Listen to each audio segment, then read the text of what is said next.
Our skies are full of mysteries. Unidentified flying objects secretly investigated by government agencies all over Europe for decades. There has been, and indeed still is, I think, great secrecy about UFOs and also a reluctance to talk about this subject. For the first time, we've collated sightings and reports from across an entire continent.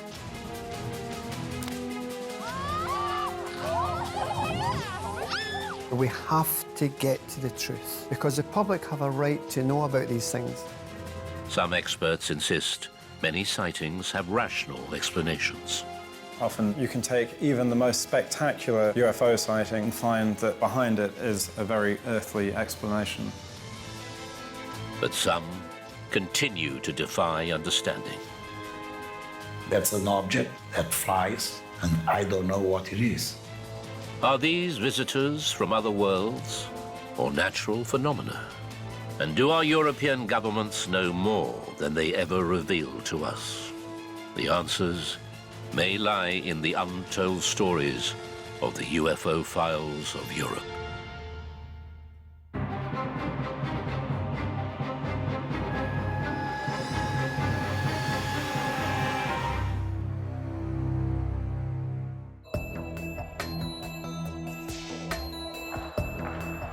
For decades, governments across Europe have been keeping files on UFO sightings.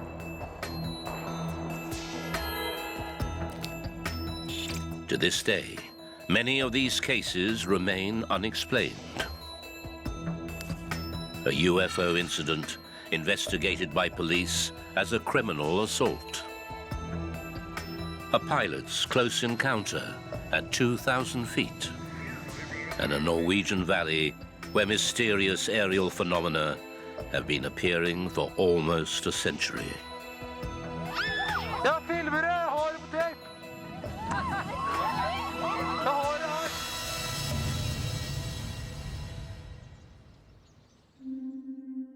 9th of November, 1979, Livingston, Scotland. 10:30 a.m. In a lonely Scottish woodland, 61-year-old forestry worker Bob Taylor has an astonishing encounter. He's looking at the sky, and there in front of him was this massive, big dome-shaped object. Smaller balls rolled towards him.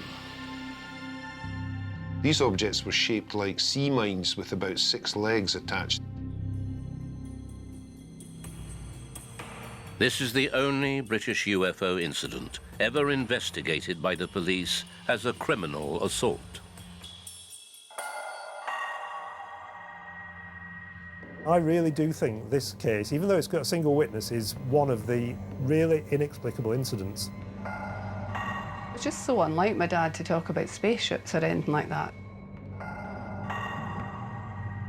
He was completely honest and without any motive to make up such a story. Malcolm Robinson is a UFO investigator who has long been intrigued by the Livingston case. As a researcher, we have to get to the truth, because the public have a right to know about these things. The encounter happened just 1 mile from Bob Taylor's home. He has since died, but UFO investigator Robinson has worked with his family to piece together what happened that day. He is retracing the steps that Taylor took in his local woods.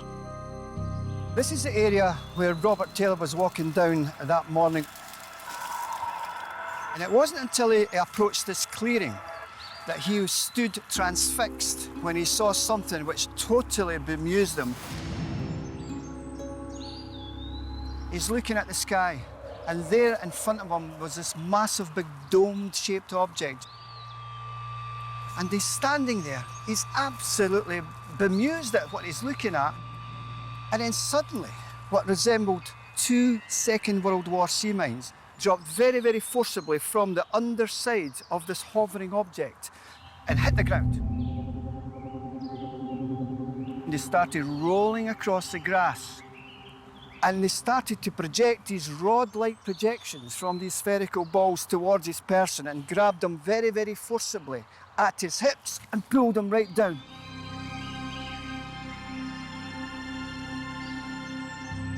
And it was at this point that he had this terrible smell pervading the whole area, burning, burning smell all over this location here. And then just then, he lost consciousness. Regaining consciousness some 20 minutes later, Taylor found the object had disappeared. He staggered back to his home.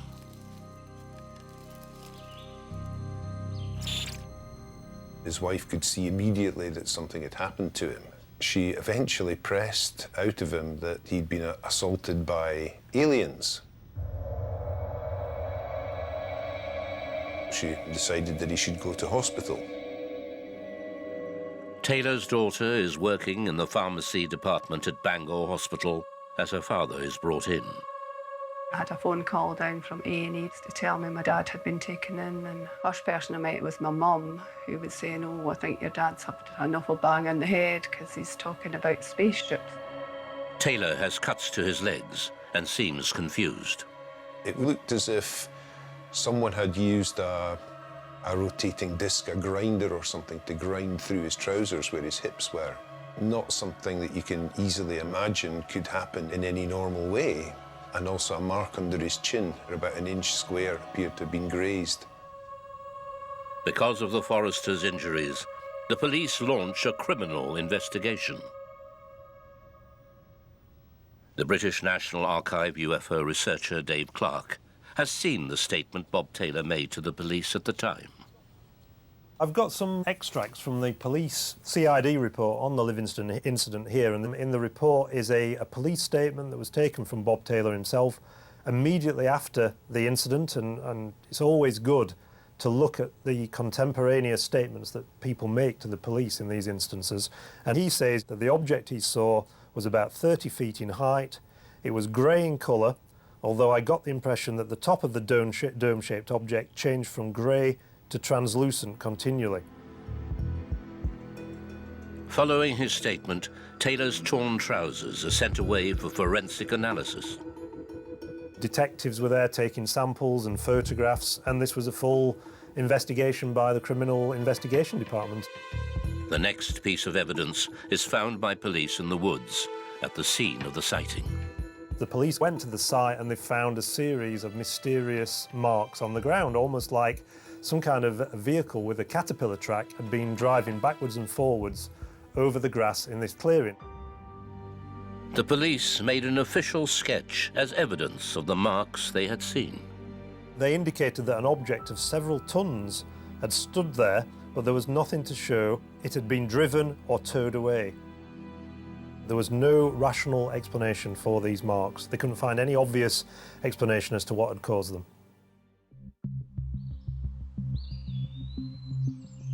Some of the grass within the confines of these marks was sheared off. The tops of the grass stalks, if you like, had been sheared off and lying within the very framework of the holes in the grass. And it was perplexing because it's very, very rare do you come across physical evidence. But in 2012, 33 years after the event, comes a startling revelation from Bob Taylor's son-in-law. David Hammond now believes that a sketch he created may have misled people about whether the UFO had legs. Following the incident, I'd spoken to Bob and had done some freehand sketches of what he'd described. Went through it with him quite a few times and tried to press him for detail. This is a photograph of Bob shortly after the event, and he's holding the original sketch that I did, which was later developed into a more finished drawing, which is this one here. And this pretty accurately represents what he described to me. I had suggested to Bob that this object, which he'd said was in the air, and the marks on the ground must have been connected in some way. He agreed with me, but afterwards I'd realized that I had had led him to that. It wasn't something that he'd offered. And so I felt slightly guilty about it. If the legs in the UFO picture are products of the artist's imagination, could there be a far more rational explanation for the marks in the forest? It's quite possible that those marks were there on the ground before this incident actually happened. So maybe there had been some four-wheel drive vehicle there of some description that had left those marks. Bob Taylor had come along, had this experience, whatever the source of it was, and there's no obvious connection between the two things. So they don't really prove that there was an alien spacecraft or something extraordinary there. They just add to the overall mystery. So, had Bob Taylor really seen something? Or might he have suffered a fit or hallucination? A year before this encounter, Bob Taylor had suffered a series of inexplicable headaches for which he'd gone to his doctor and received treatment, and they'd never got to the bottom of what was causing it. It is impossible now to establish the cause of Taylor's headaches, but police at the time did consider one possible theory. There's a theory suggested that Robert Taylor ingested some wild berries in the forest. Now, these berries have the name of Atropa belladonna. They're very, very dangerous because if you ingest these berries, you can die. If you rub the berry fruit on your hand or your wrist, you can suffer hallucinations. But Taylor's daughter has good reason to believe that toxic berries are not responsible for her father's extraordinary sighting. He was a gardener and a forester all his life, so he knew not to eat anything poisonous. He would never have eaten anything like that. Police did have more than just Taylor's word for what happened that day. They also had a vital piece of tangible evidence under analysis: the torn trousers. These are actually the trousers that Robert Taylor wore on that eventful day. Now, as you can see, this is a very heavy ripped tear on the left-hand side of these trousers. Now, these are heavy-duty material. This is actually police-issue trousers, and as we can see on the left-hand side of the trousers, we have another tear. The forensic report clearly states this was not made by any forest debris, sharp stones, sticks, barbed wire fencing. Nobody, including the CID, could explain how those rips occurred. It is my contention that these rips in these trousers were made by some device that attached itself to Robert Taylor's trousers, pulling them very, very forcibly upwards. Taylor was left with no answer as to what had happened to him that day. And the mystery was one that locals also found difficult to accept. Dad had a quite hard time for a wee while at Livingston because there was some people calling him various names and laughing at him. And he was beginning to wish he hadn't said anything to anybody at all about it. But despite the name-calling, Bob Taylor's character was never in doubt, and he was considered by investigators as a reliable witness. He does come over as a completely straight, down-to-earth man who had no reason to invent a story of this magnitude. What was to be gained from it? His story never ever changed. He always stayed.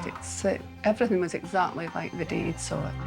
He never once suggested that he may have imagined it. He firmly believed that he saw what he said he saw. All this makes it one perplexing case, a case that still at this point in time is totally unexplained. Bob Taylor's case strikes me as a really good example of a genuine eyewitness account of an inexplicable phenomenon.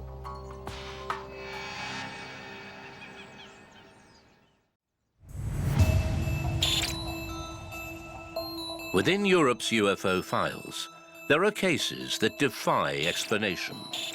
Some phenomena are witnessed so often, they provoke debate among the science community and lead to decades of field research.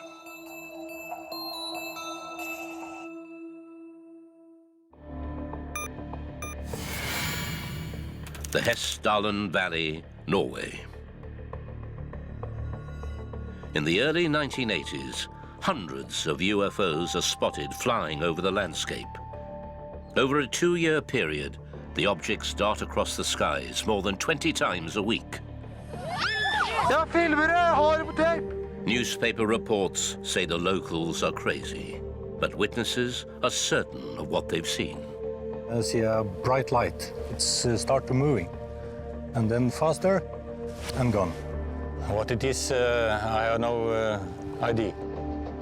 And for one scientist, it is the beginning of a lifelong mission to unlock the mystery behind the Hestalin UFOs. My reaction when I saw it was more, wow. And I think, what could that be?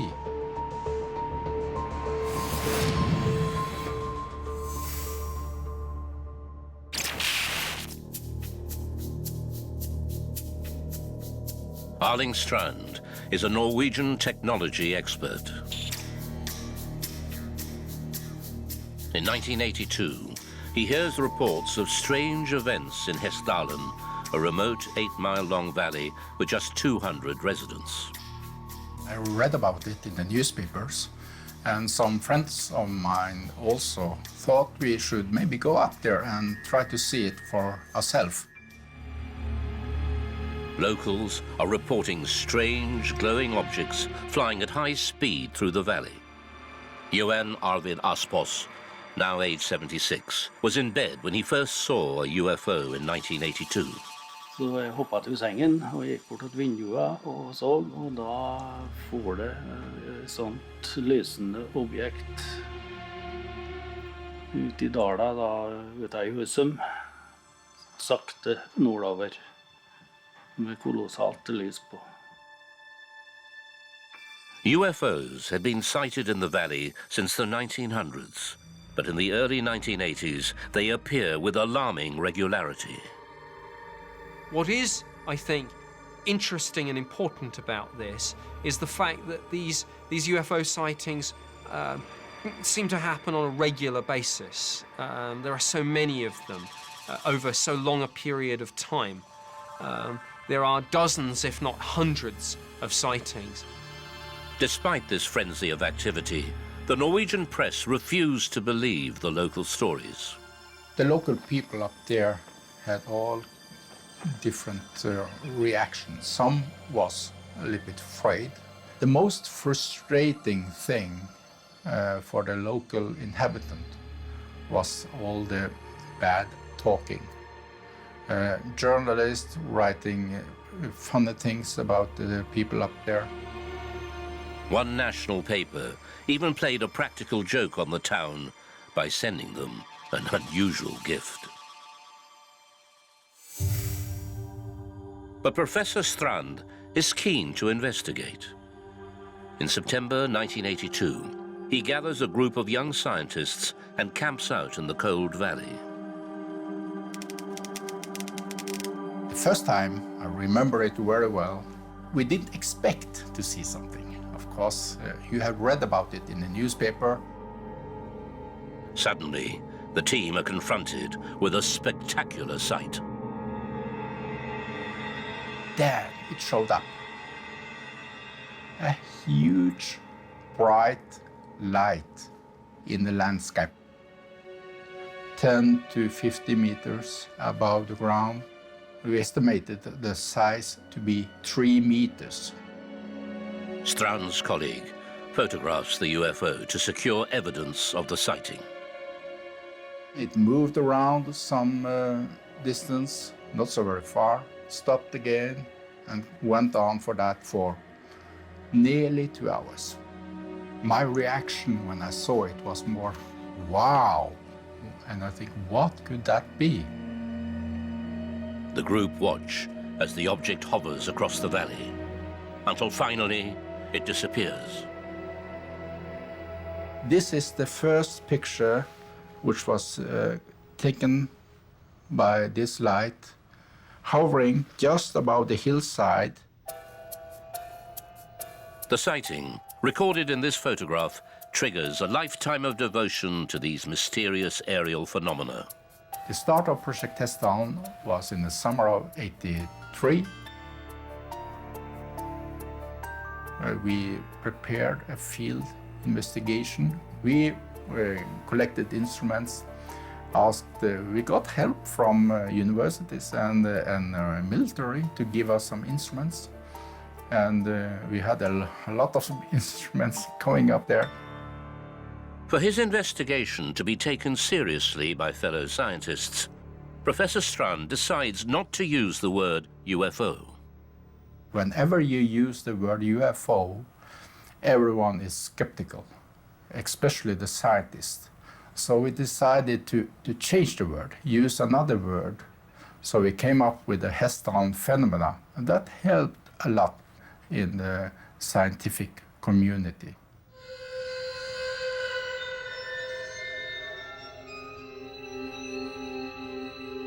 Equipped with a small radar antenna, the team are staggered by the results. There was a huge amount of sightings here in Hessdalen. You can be up to 20 observations during a week. We had the radar measuring this light traveling at 30,000 kilometers an hour.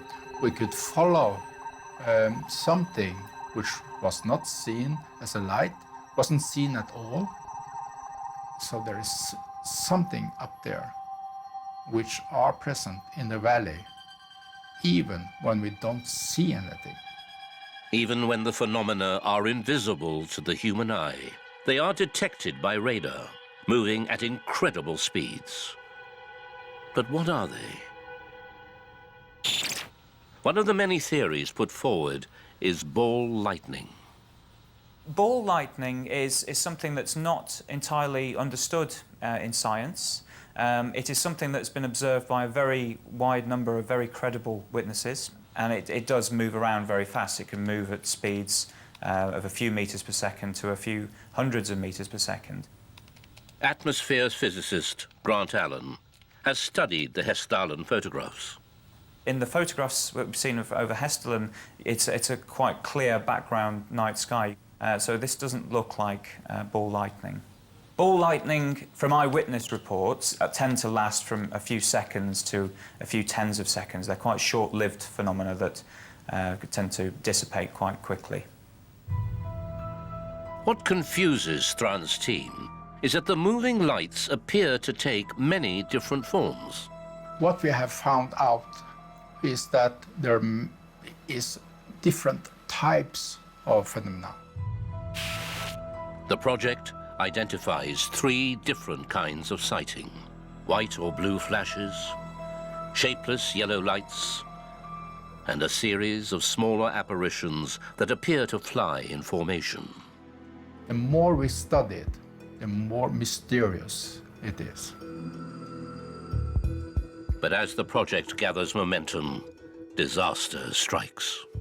In '85, we got only 1 observation, and of course we was very disappointed. And also the local people up there didn't report anymore. So we thought that this high activity period was ended. 1 year into the investigation, the lights mysteriously vanish.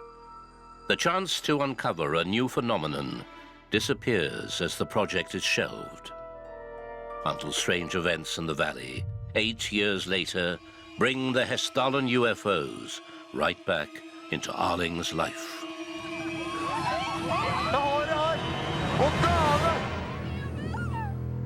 People come to me and said, it's still going on. 1993, Norway. A project to unlock the mystery behind hundreds of UFO sightings in the remote community of Hessdalen has lain dormant for 8 years. Tired of ridicule at the hands of journalists, locals no longer reported the flying objects. But all that is about to change. People come to me and said, it's still going on, but we don't tell about it anymore because of all the writings, the bad writings in the newspaper. And then I was thinking, maybe I should start Project Hessdalen again. Jan Moen has lived in the valley for 56 years. As a local, he is familiar with the mysterious phenomena. Someone has seen the light on the ground. Someone has seen it moving besides the car, and someone has seen it on the heaven, moving slowly and very fast. People don't know what it is. The initial project left Strand with more questions than answers. But nearly a decade later, he uses new contacts across the European science community to assemble a crack team of experts. When we started project again, more foreign scientists become interested. And we have a good cooperation with both Italian and French scientists now.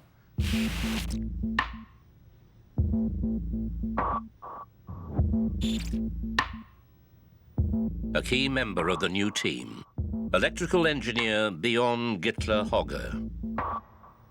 My expertise, electromagnetic radiation and radar and optical spectrum analysis. They really didn't have too much data at that point. Having secured funding, the team establish a permanent base in the valley. A 100-square-foot steel container is erected to monitor the lights in the valley 24/7. The base would become known as the Blue Box. The Blue Box was equipped with a camera system. It was special programmed to react on different light phenomena. In 1999, surveillance cameras in the Blue Box hit the jackpot, capturing this stunning footage.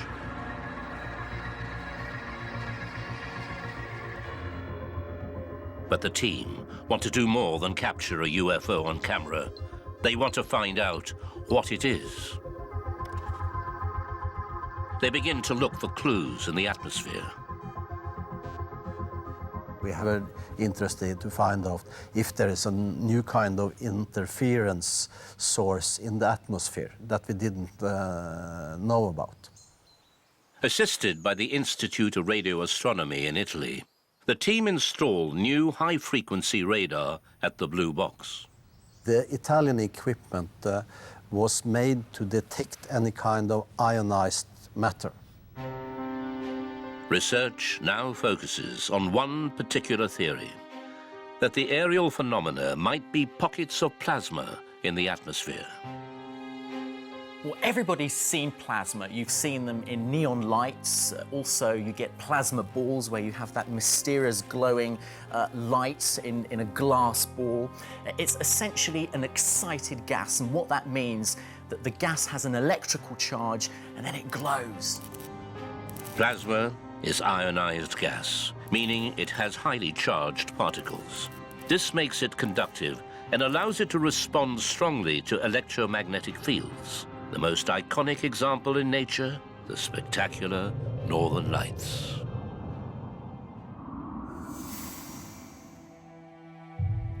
But the team have no evidence that ionized gas is present in the valley. Then, in 2007, a field trip yields the most exciting breakthrough yet. It was good weather condition. Approximately 9:30, suddenly it's a... This video was filmed as the stunned scientists observed the phenomena. Big light erupted as I was recording. And it moved back and forth. And everybody was yelling. And then we got this picture. Then it shut off again, and everything was quiet. But the radar went on. The radar were giving echoes. It was something out there. Immediately, the team generate an optical spectrum of the photograph. The optical image splits white light into the different colors of the spectrum. The amount of each color present gives the team new information about the light source. The funny thing was that it had all colors, like the sun. And the continuous spectrum which we obtained points towards that we have something like a star. The data suggests the phenomena may not have any mass at all, just star-like lights flying through the valley. This is the photo which shows the sharp angle during the movement. If this had had any mass, you shouldn't expect it would be possible to make such a sharp angle with this high speed. But Strand's team still have no evidence of what the phenomenon is or where it might be coming from. Some say that there is something new mechanism in physics. Some claim that's a new part of our world which we haven't discovered yet. If you were to ask me if there is any credible explanation for the reported sightings over Hestalen, there's nothing that I know of in atmospheric science that can generate lights in the sky, at least insofar as we can tell from the photographs. The Hestalen phenomena continue to be seen to this day. And as long as they appear in the valley, Erling Strand is determined to unlock the mystery once and for all. I hope we will manage to find out what it is, because no one has ever managed to find a solution on what it is. So maybe if it's something from our nature, if it's something from our universe, something new we will discover. But the investigation has achieved one important goal. In the beginning of 80s, people said that we were crazy on the media, in the newspaper. But the scientists, starting with instrument up here in Hestalen, and said that there was something. They lived with it so many years now, so it's not any reason to be so much afraid of it anymore.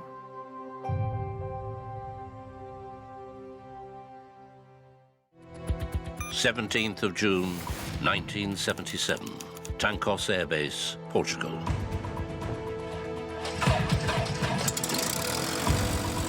A routine flight for José Francisco Rodrigues, a pilot in the Portuguese Air Force. 11:15 a.m. The wheels of his Dornier 27 lift off the runway. What Rodrigues doesn't know is that within the next hour, he would have a central role in one of Europe's most extraordinary UFO encounters, and that he'd be lucky to escape with his life.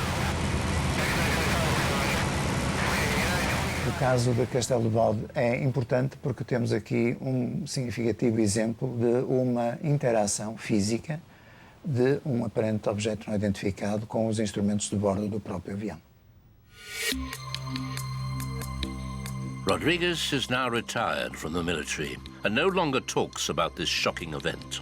But his case was the subject of a full investigation by the Portuguese Air Force. UFO investigator Francisco Correa has obtained access to the military files on the incident. This is a Dornier 27, a plane exactly like the one flown by Francisco Rodrigues. On the day of the encounter, he would have been flying solo.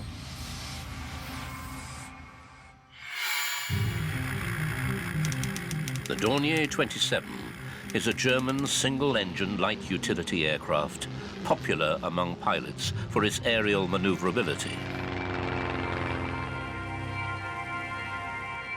Although just 23 years old, Rodrigues is an experienced pilot, a sergeant with over 800 flying hours behind him.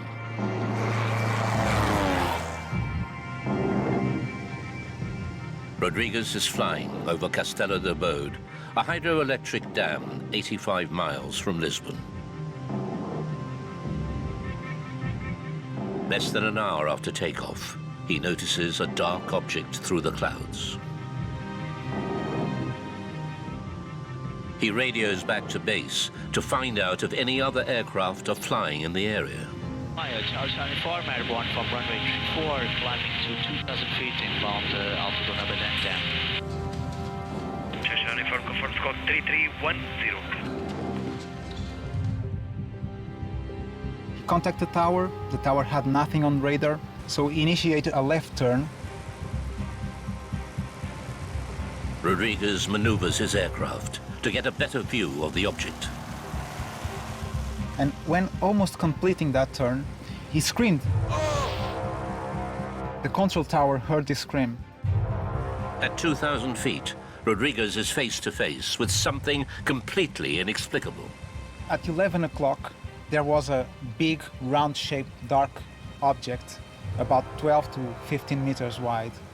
It stood there for 5-6 seconds, and it then, wow, went away. As the UFO disappears, his Dornier begins to vibrate violently. Suddenly, the magnetic compass spins wildly out of control. And from an altitude of 2,000 feet, the plane slips into a dramatic nosedive. The plane's engine was still working, but he just couldn't get hold of the plane. He was desperate, in panic, trying to get hold of the plane. As the ground approaches, Rodriguez struggles to regain control of the aircraft. He opens the throttle, a life or death attempt to level the plane.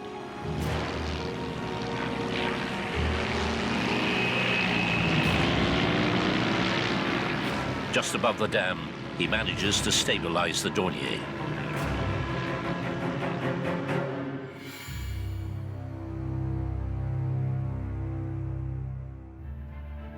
Francisco Correa has come to the Castello de Bo Dam, where two witnesses observed the dramatic nosedive. There were two shepherds here who saw the airplane and saw it nosedive.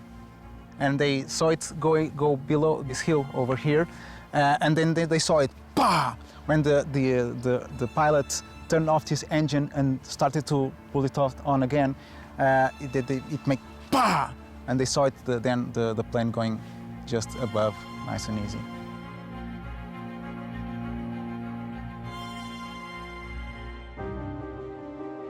On landing, the pilot undergoes a full medical examination. Although shaken, he's in good physical shape and immediately reports the UFO sighting to senior officers. Pilots are often reluctant to come forward and speak about UFO sightings.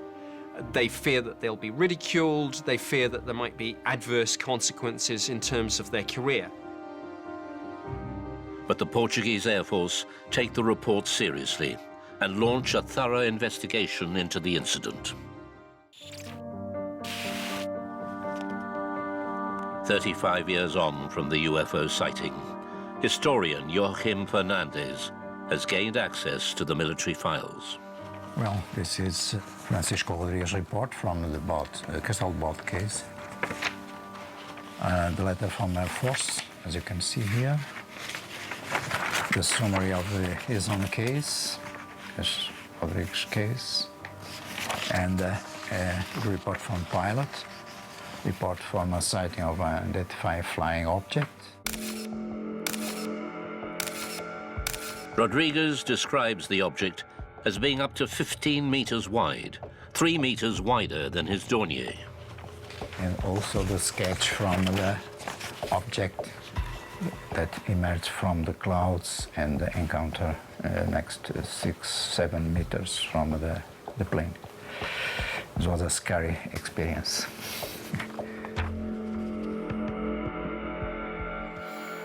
The first mystery.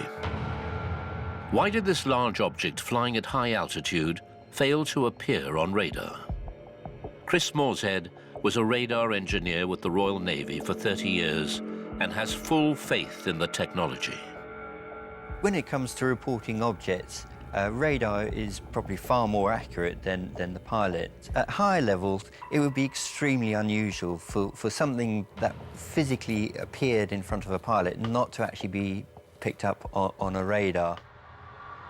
At an altitude of 2,000 feet, the UFO should have been detected. So the possibility remains that what the pilots saw was not a solid object at all. Quite often you do get atmospheric situations where tricks can be played on the eye, and it very much depends on the pilot, the lighting conditions, the weather conditions around him as to what he actually sees. And it can be quite easy to make mistakes. Since the 1950s, many UFO sightings by pilots have often been explained by a curious atmospheric phenomenon. You can actually get mirage effects due to temperature inversions, stuff like that, which can actually sort of fool the eye into thinking that there's something there which actually isn't there. Well, a mirage is essentially created by different layers in the atmosphere that have a different temperature, i.e. the air has different densities. And it's a bit like putting, say, a spoon into a glass of water. You see that the metal in the spoon is bent. The same happens with light passing through the atmosphere with layers of different density. So objects in the distance on the horizon can sometimes appear distorted, they can appear closer to you or further away. But a mirage does not explain the most puzzling question of all. Why did the Dornier, an aircraft renowned for its handling, nosedive so unexpectedly whilst the engine remained operational?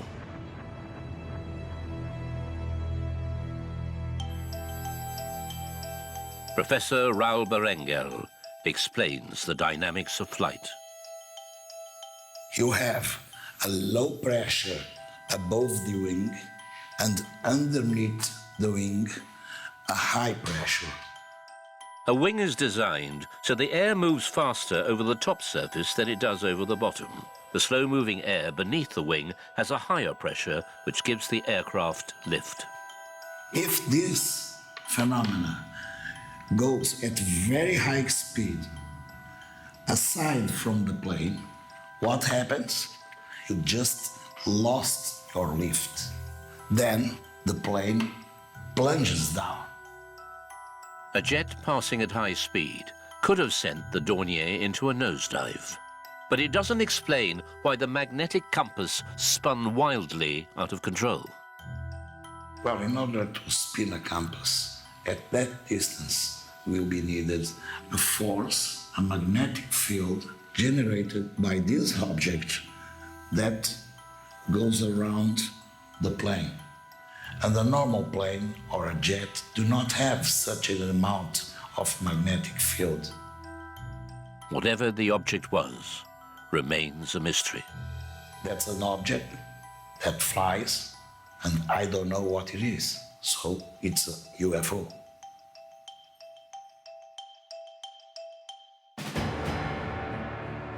But something else from that day adds an intriguing twist to the story. As Rodriguez slips into his nosedive, workers at the Castello de Bo Dam are dealing with an emergency of their own.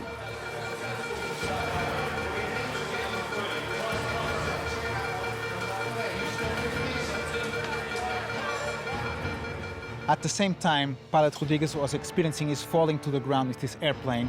This hydroelectric dam was experiencing a huge, unexplainable drop of energy. Power at the dam is restored.